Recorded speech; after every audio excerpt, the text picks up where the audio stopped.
Welcome to Yeukai Business Show, UK's premier business show where we feature business thought leaders, high achievers, and industry experts. Today's episode is brought to you by World Outsourcing Solutions Limited, a company that specializes in helping executive business owners with virtual assistant services and business growth systems. Here's your host. Hey everyone, and welcome to the show. It's Trevor with you today, and I'm joined by my guest, Fletcher Ellingson. Now, Fletcher is a coach and a speaker. And for our regular listeners out there, it's going to be a name you're familiar with because he's already been on the show once before. He spoke with Yeukai about how to move from financial struggle to predictable income. And it's a really good episode, so check it out. Not now, but after this one, check it out. Definitely take a listen. So on today, we're going to plumb the depths of his wisdom and his experience even more. And today he's going to help us navigate through management overwhelm to become calm and focused. So yeah, interesting subject, definitely. So welcome, Fletcher Ellingson. Thanks for coming back. Hey, my pleasure. I'm delighted to be here with you, and thanks for taking the time. No, it's brilliant. It's brilliant. Maybe just to kick off, share a little bit about your story, because you primarily focus on coaching now and do speaking as well. But what's brought you through, I don't know, the few years you've been on the planet? You're still a young man. We're very near each other's age-wise, that's what I can say that. But what sort of led you on your journey that's brought you to the point where you can now help people through coaching? You know, that's a good question. And I like this answer because it reminds me of why I do it. And what brought me to this point and what's brought me through all my trials and tribulations, so to speak, has been personal evolution. This concept of personal development, the bringing the intention of bettering yourself through evolving your thinking. And it started for me at a very young age. It started for me in elementary school. Somehow or another, I got a copy of The Power of Positive Thinking by Norman Vincent Peale. And I liked comic books and everything too, but don't get me wrong. But I was drawn to this book, and I remember my dad walking out on the porch. I was sitting on the stoop of our house, and he said, "Hey, Fletch, what you reading?" And I said, "The Power of Positive Thinking." And he kind of just stopped in his tracks, like, "By Norman Vincent Peale?" And I said, "Yep." And he just kind of like, "Wow, you are an odd kid." So I started early in my kind of personal development, and it kind of just evolved and came to me in different mentors and coaches and teachers throughout the years. And so I always had this bent towards that. And thank goodness I did, because I tell you what, Trevor, man, I got into some messes in my life. And from a youngster into adulthood. And, then I've always been an entrepreneur, and I've had some businesses that have crashed and burned hard. But instead of throwing in the towel, like I might have had I not had this personal development conversation to fall back on, I just kept on rebuilding myself. And through that rebuilding, I learned a lot and gleaned some wisdom. And that I love that saying, like, wisdom comes from good decision making. Good decision making comes from experience, and experience frequently comes from poor decisions, right?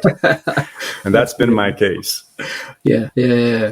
But you got through it, which is good, and you're still going. So there's a bounce backness, isn't there? There's a resilience that kicks in, and I guess a lot of that comes from the personal growth aspect, where you're growing, and personal growth. I think both Yeukai and myself, been strong believers in personal growth and the importance of it, and the responsibility that we have as well, really, to be the best versions of ourselves. We can help more people, the better that we grow. It doesn't mean we're better than other people, but we're trying to be the best that we can. Absolutely. That changes our perspective, doesn't it? So absolutely. And thank goodness people took the time to have those conversations with me and, give me some guidance, because it changed the trajectory of my life entirely. And so that's through coaching. That's all I'm hoping to do, is to just put it on people's radar that there is another way of thinking. There's another way of being. There's another way of living. There's a way to produce the results you really do want. And all we have to do,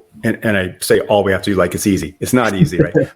But it does come down to just thinking in a different manner. And that's what I help people do, is just change the way they think, rewire their thinking and rewire their nervous system is really what I help people do. Yeah, absolutely. So would you say, is thinking then the root cause of people being overwhelmed? Yeah, thinking is the root cause of overwhelm, because and we can dive into this because it's really interesting. Overwhelm, at the heart of overwhelm, and I really want people to hear this, at the heart of overwhelm is a story. And Is it okay to just dive into this now? Yeah, absolutely. Yeah. All right, let's do it.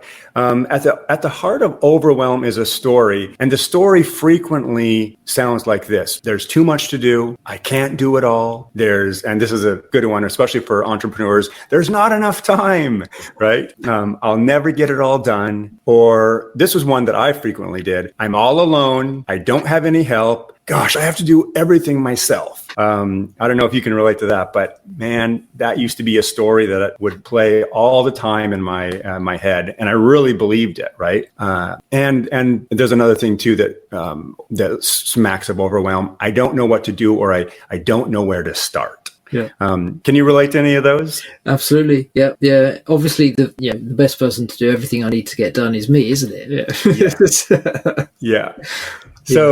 But what's interesting, so when we really break it down, you can see that those are all beliefs, right? And a belief, as you know, is just a feeling of certainty. So really we have these stories, there's not enough time. And here's the deal: the stories feel real. So I don't want to discount or discredit or diminish anyone's story. The story, I understand, feels real. Yeah. And I invite you to try on that it really is just a story. And so, Trevor, what I've learned to do is, if the story doesn't feel good, like it doesn't feel good for me to believe that there's not enough time, or I have to do it all myself, right? Or I don't know where to start. Those stories, first of all, they don't feel good to me. Would you agree that they don't feel good? Yeah, they don't feel good. And so what I've learned to do is to decide that if the story doesn't feel good, it's probably not accurate. And it's just a game that I've learned to play. If the story doesn't feel good, it's probably not accurate, and something else of the opposite is likely more accurate, right? Good. Yeah. But we'll get to that in a minute. But I want to talk about what happens in overwhelm, because so many entrepreneurs and people go through their life in overwhelm, feeling like they don't have enough time, they don't know where to start. But this is really the cost of overwhelm. Like, this is the consequence. When we operate from overwhelm, we move then into procrastination, and we put things off until later. So procrastination is a direct consequence of overwhelm.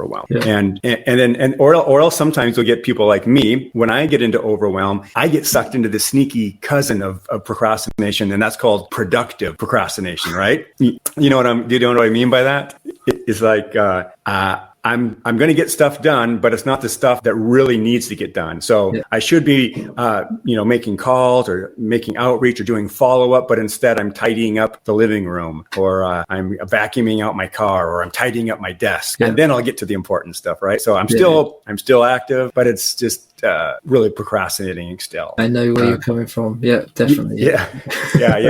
What do you have a source of, or do you have a favorite productive procrastination that you find yourself in sometimes? Up until fairly recently, I realized I was starting like 4 or 5 different tasks. I spin plates quite a lot. Yes. Historically. Yes. And I like to be active, which is the pitfall of that is you try and take on too much. But and it's easy to then just, I'll start another one. And it's like, no, finish what you're doing to start with. Right. Yeah.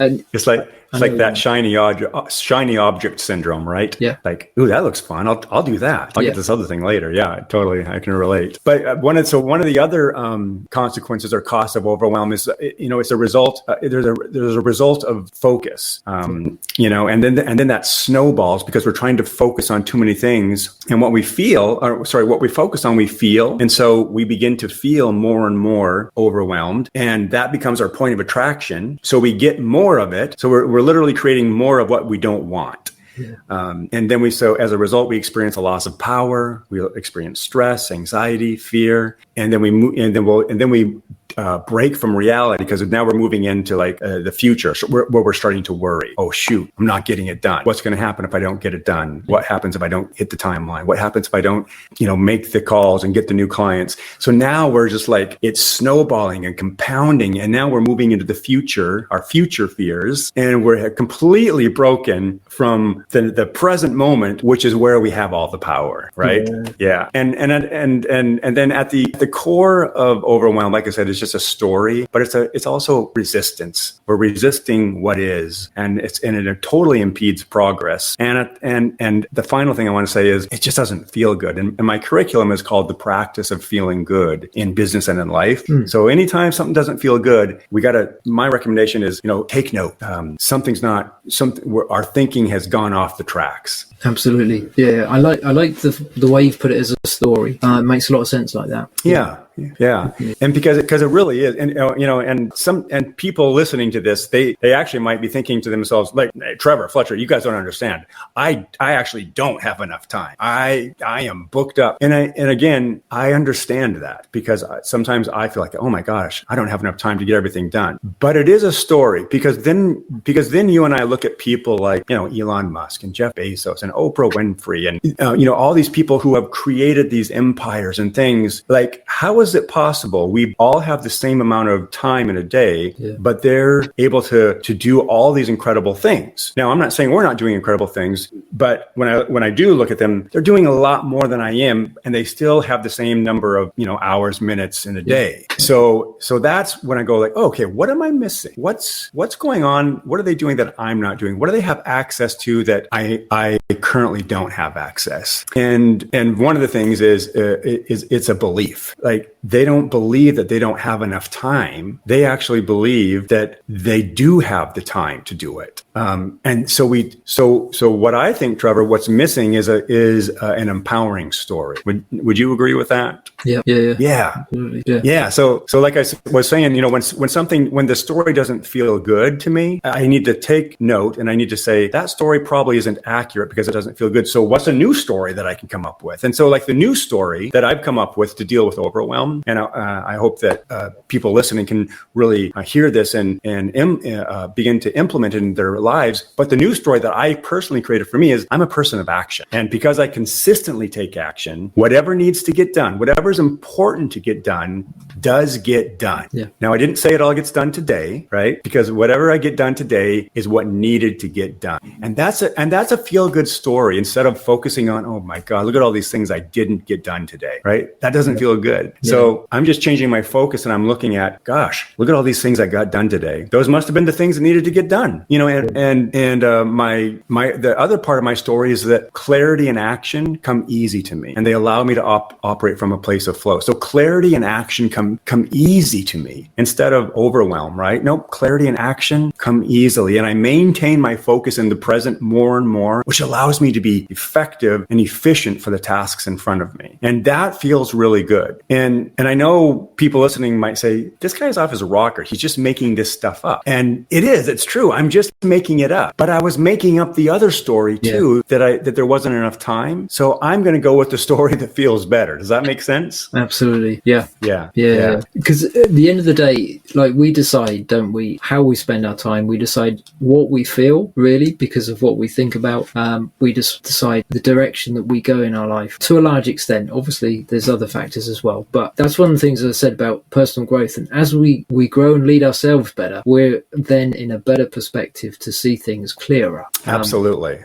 I know where you're coming from. I caught myself a while back feeling overwhelmed because I'd procrastinated a couple of tasks. Mm-hmm. So the way I used to do it was, I didn't forget the task. I knew it needed to happen. So I carried it on my mind. So, right, I won't do it today. I'll do something else today, but it needs to happen by the end of the week. So then, like, 2 or 3 times throughout the week, it comes to mind, you kick it off. I did it by the end of the week. And then when I did it, it's like, that only took 10 minutes.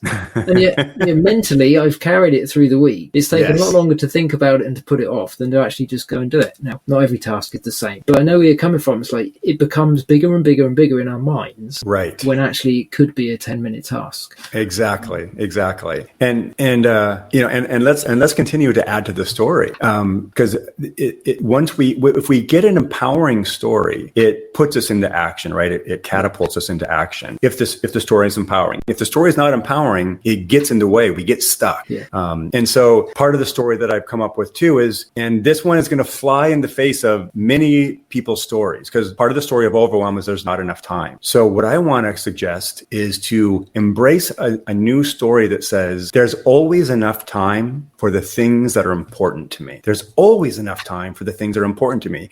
And again, people listening might be like, what? Come on. No, really. You always make time to pay your rent or your mortgage, right? You make time to get your coffee on the way to work, or put gas in the car, or pay your phone bill because you know it's going to get shut off if you don't. You always make time for the things that are important to you. So now let's just get clear about what's important to me. And I'm choosing a story that there's always enough time for those things that I say are important. And you know what? If I don't accomplish everything today, I'm still successful. And that's also a really feel good story. If I don't accomplish everything today, I'm still successful. And I love that. And because that gives me a lot of, it calms me down, you know? Yeah. And it keeps us in that zone of thinking, if that's, I don't know, that's a term I'll use for now, where our feelings are working for us and not against us, isn't it? Like you say, the clarity side of it helps you take action. If you're sat there thinking, I'm not going to get all this done, at that point, you're not actually doing anything except thinking, I'm not going to get it done. Whereas if you're clear about one or two things, I think that in some ways, that's why, like, the concept of mindfulness, and people define it and bandy it around in different ways, but it's a lot more about being in the moment, isn't it? Realizing that we have this moment, how can I best use this moment? Rather than, as you say, worry about what's coming up or what I haven't got done before I get there. It's like, what can I do now, and what's going to be the best, the priority that I need to focus on. Exactly. In lots of different ways, because the fact that we keep ourselves in a positive perspective then helps us navigate and deal with the stuff that we haven't planned that we have to deal with anyway, rather than add that to the overwhelm and the feelings that we're never going to get through the day, we're never going to get the deadlines reached, or whatever the root cause might be. It keeps us in that position. So I guess in some way the challenge is, and this is always sort of the challenge, is maintaining the right mindset, isn't it? The right perspective throughout the different days. So how do you keep the right story in your mind? Yes. So thank you for asking this question. This is such an important question. So that's why my course is called The Practice of Feeling Good in Business and in Life. Emphasis on the word practice. It is a daily practice, because Trevor, in my opinion, most of us are extremely practiced.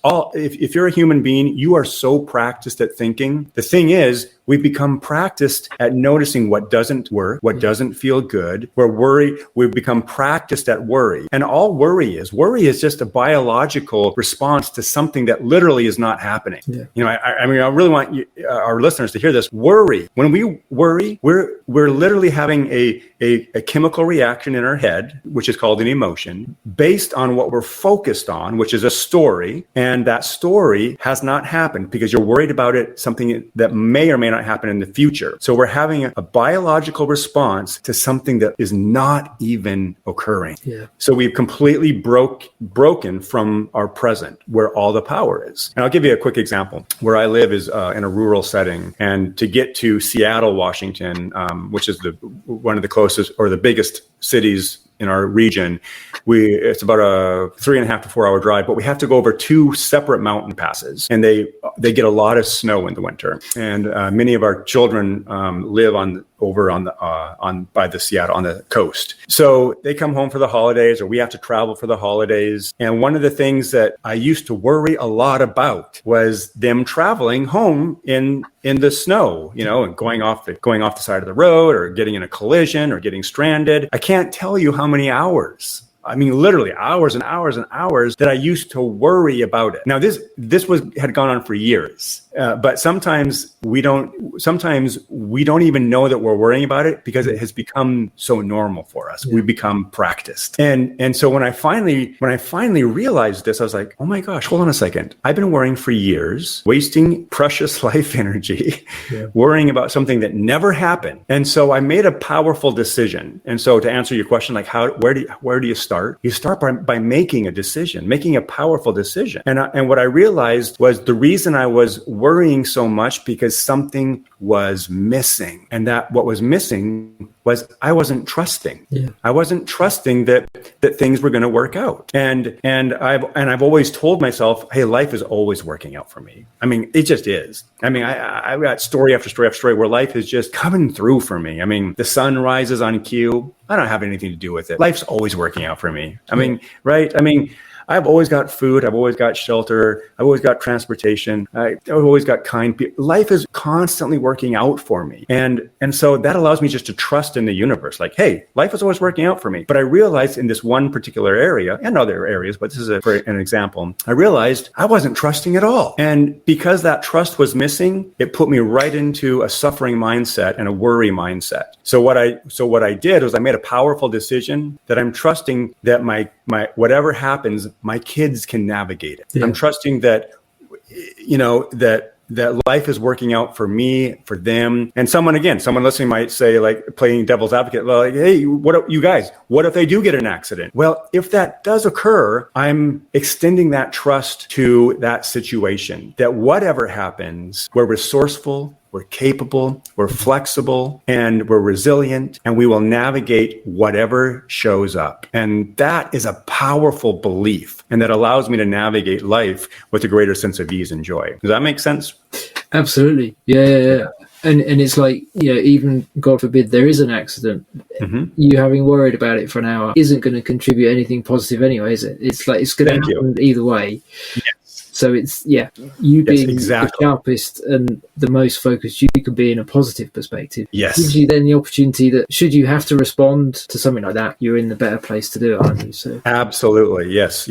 Makes perfect sense. It really does. And so to answer your question, I think where it starts is we make a powerful decision. Yeah. I'm deciding that there is enough time in the day to get whatever needs to be done that's important to me. Yeah. I'm deciding that I'm trusting that life is working out for me. I'm deciding that I'm resourceful, capable, and flexible. I'm deciding that that I'm strong and can call my friends and family if I need help. So it's about making a powerful decision, and then it becomes the practice of that. Just because I make that decision once doesn't mean I'm fixed and I'm good to go, right? I had to make that decision many times. Oh yeah, I'm trusting that my kids are making this trip with ease and without incident. Oh yeah, I'm trusting that the universe is always working out for me, right? The life's always working out for me. So I have to, and that's why I'm a big fan of writing stuff on the mirror in my bathroom. We have pens in there, we write stuff on there. What we're doing is reinforcing the belief. We're reinforcing the story so that it becomes the default one. And in doing that, and I know you know this, so I'm just sharing it for people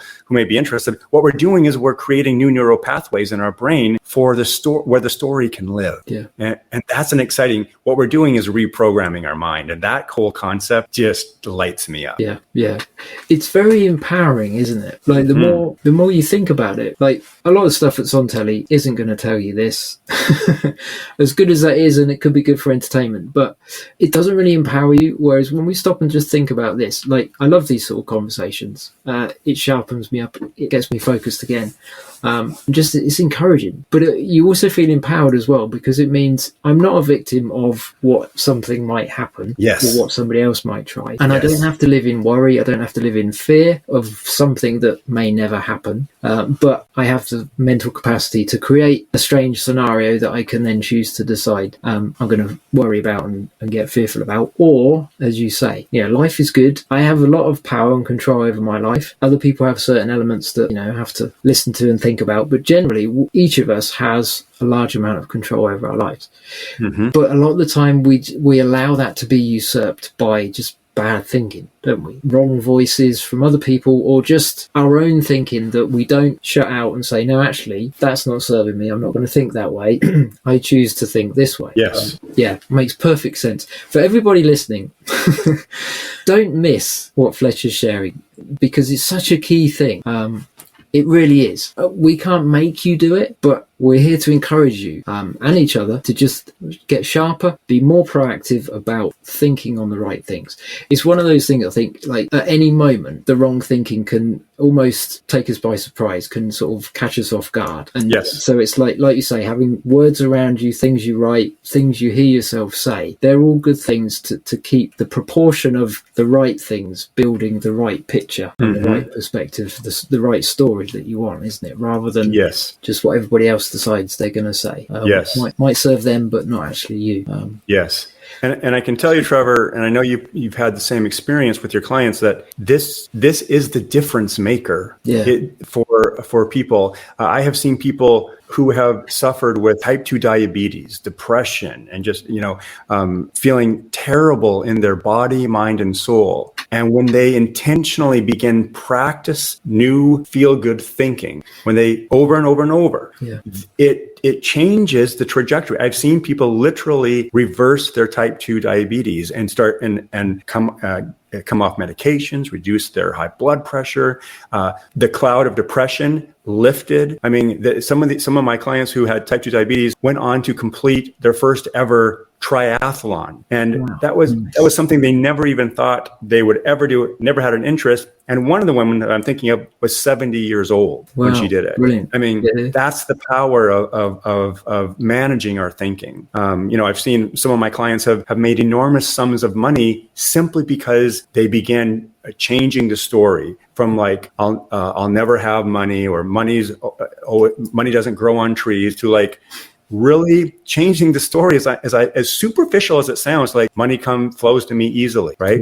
And again, the thing that I really want to take away for your listeners is when the story doesn't feel good, that should be the red flag. Oh, this story doesn't feel good. I'm going to change it to a story that does. And that's part of the practice, just doing that over and over and over again. Yeah, that's really good. It's almost a good practice is every now and again just pausing and thinking, right, what have I been thinking about for the last half an hour? Yeah. A lot of the time we just allow our thinking to go and not be intentional about what we're thinking. But maybe this is, something new for people first time, but we can control what we think about. Yes. As simple as that sounds, the practicality of that is a lot more involved. Yes. But you're right. It really is.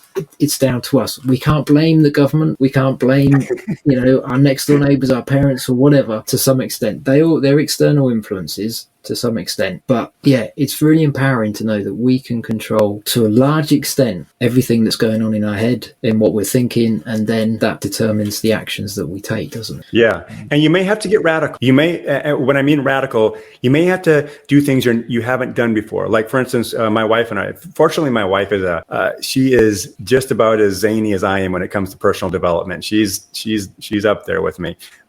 We talk about it all the time. But so one of the things we used to do was set the alarm on our phone. One day we did it for every hour, and we had it go off every hour, and we were on vacation, and every hour it would go off, and we would say, hey, time to do gratitudes. What are we grateful for right now? What are we noticing that feels good? What's something we can be happy about? And I'm telling you, what a fun practice, because that alarm went off like 12 different times during our waking hours. And we're just like, this feels really good. This is fun, right? Noticing what's going well in the world, Yeah. So you may have to do things that you haven't done before, but if you want different results in your life, you're going to have to do things that you haven't done before, right? Absolutely. Yeah, 100%. And for everybody listening, just think for a moment, how could your business change by developing a few habits that Fletcher's mentioned, just where you start to actually say out loud, train your mind, your thinking to focus on being positive, staying in control of certain things, prioritizing. Just try it. Yeah. You don't know until you try. Make a commitment. Make a commitment to implement something new, right? Yeah. And then it's sticking with it, isn't it? It's no good saying, "Oh, sorry, Fletcher, I tried it yesterday. It didn't work. I feel no different. I'm not going to bother anymore." It's like, no, you stick with it. Like you say, we can potentially spend years developing the wrong habits, the wrong thinking habits, the wrong stories. Yes. You don't necessarily just change all of that overnight. As nice as it would be to just wave a wand and that happen, but exactly, it's the process, isn't it? Yes, it is. And I also would add to that, get around people that already are doing this. Yeah. Because when you try it and it doesn't work for you, or you are not consistent with it, you will, if you're around people that already are doing this, they're going to check in with you. They're a safe place to like encourage and check in and like, hey, how is that going? Yeah. Oh, you forgot to? Oh, let's do it right now. Let's take 2 minutes and do some gratitudes out loud. Get around the people who are already doing this, because that's the fastest way to become really practiced at a new skill, is to get around people who already have developed that skill and are using it. Yeah, definitely. That's why you want to get around people like Trevor. Listen to Trevor, right? Absolutely. Yeah. Tune in, subscribe, because this guy's got it going on. He's here. He's in your corner, man. He's going to cheer you on. He's like he's seen the results in his own life and in the lives of his clients. So get around people like Trevor, whether it's on this podcast or look for people in your business network. Go to YouTube, begin to surround yourself with the mindset that you do want to have, right? Absolutely. Yeah. And it is about support, isn't it? People will support you in things that aren't helpful to you if you navigate and find them, if you get around the right people, and you'll help them as well. It's not like we're champions and we're top of our game all the time. Like you say, I'm surrounding myself with people that I draw from as well, that support me, coaches, mentors, people that just every now and again they kind of metaphorically slap you around the face and say, pull yourself together, what are you thinking about, get back on track. And it's like, oh yeah, I know this, I can do this. And thank you for bringing that up too, because sometimes people listening are like, oh, coaches and mindset coach, so we make it sound so easy. No. I get caught up in the BS of overwhelm as well. Yeah. But I've got it written out so I know the process, right? Yeah. So when I do get caught up in it, I spend less time there, right? It happens less frequently. Yeah. The intensity is less and the duration is less. And that's really the goal. Yeah, absolutely. Yeah. It's doable, isn't it? That's the thing. I think people, maybe they're listening and think, oh, this is really positive. I'm not used to listening to this, maybe. Hopefully you are if you listen to the show a lot. But there's a lot of things out there which don't necessarily help us improve our lives. So maybe this is brand new to me, but start where you are. There's definitely hope. Yes. Absolutely. We've almost run out of time. I knew it would go fast. I just knew it would go fast. But it's a good thing. But before we wrap up, just a couple of things. You mentioned briefly that you've got a curriculum, so you've got a course that helps people go through. Just unpack a little bit of that. Sure. Yeah. So for if you're listening to this and you're like, gosh, I really would love to grow my business and learn how to navigate it with greater sense of ease and joy, contact me. You can go to FletcherEllingson.com. You can look up my free 5-day course. It's a 5-video course. And as I was telling Trevor, this is not just fluff. I'm dropping really high quality, good stuff that my clients go through in the year-long curriculum.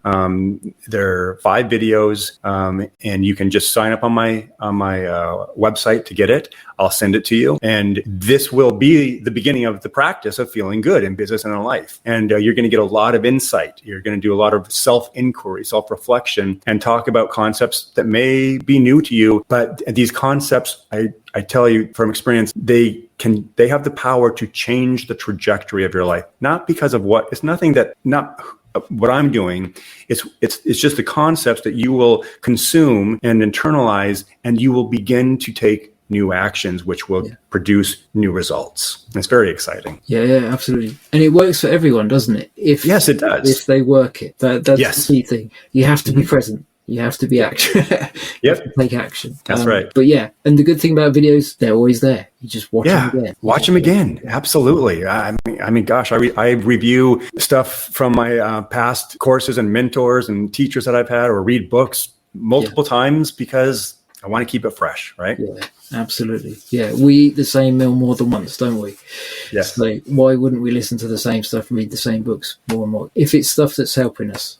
Yes, exactly. So, brilliant. Thank you. There'll be a link to your site below as well. People can click through that and find out more as well. Thank you again for sharing your wisdom. I think we've only scratched the surface. I'm sure there's a lot more that you've experienced and you could share with us as well. But even just in the few moments we've had together, there's so much that people can just grab hold of and put into practice straight away. And then listen to it again. And as you say, feed on different things, different input from different people as well. Yeah, and you do a 12-month, just very briefly then, you do like a 12-month program if people... Yeah, I have a 12-month curriculum that is beautiful, especially if you're an entrepreneur. And I don't only work with entrepreneurs, but if you're an entrepreneur and you're really looking to have a breakthrough in your business, it's a 12-month curriculum that really stair-steps you through, first of all, getting a superhero mindset, and then helping you identify your ideal client, creating magnetic messaging, and really having those uncomfortable conversations that may have been holding you back. It's really an opportunity to expand and grow your business and tap into what I call, predictable income. Yeah, brilliant. Okay, no, that's great. Gold. This is gold, definitely. So thank you for what you've shared and for giving your time again to share with our audience. Really, my pleasure. Thanks for having me, and I just want to acknowledge you guys for the work you're doing, because this is the conversation we need to have at a greater level on our planet. I believe this is what will facilitate transformation and more peace. So thank you for bringing these conversations to a wider audience. No, it's brilliant. Yeah, it's great to be a part of it, isn't it? Brilliant. Thanks, Fletcher. You bet. My pleasure. For everybody listening as well, we've said it already. Make sure you take action. Don't feel overwhelmed that you suddenly have to completely change your way of thinking overnight. You don't, but you have to start. If you're going to go anywhere, you have to take a first step. Once you take the first step, you just need to take the next step. It's that straightforward, but you have to stay on the path.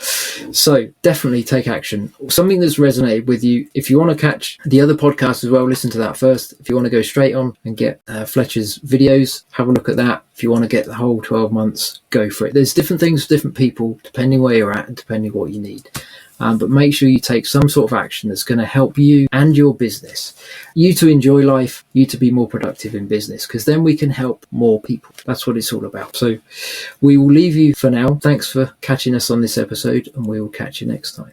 Thank you for listening to Yeukai Business Show. We will be back to bring you more episodes with success stories and advice straight from the experts. Want more? Check out www.yukaibusinessshow.com. Get your free trial of our virtual assistant service today. Just visit www.worldoutsourcingsolutions.com. Quote WOS18 or send us an email at support@worldoutsourcingsolutions.com.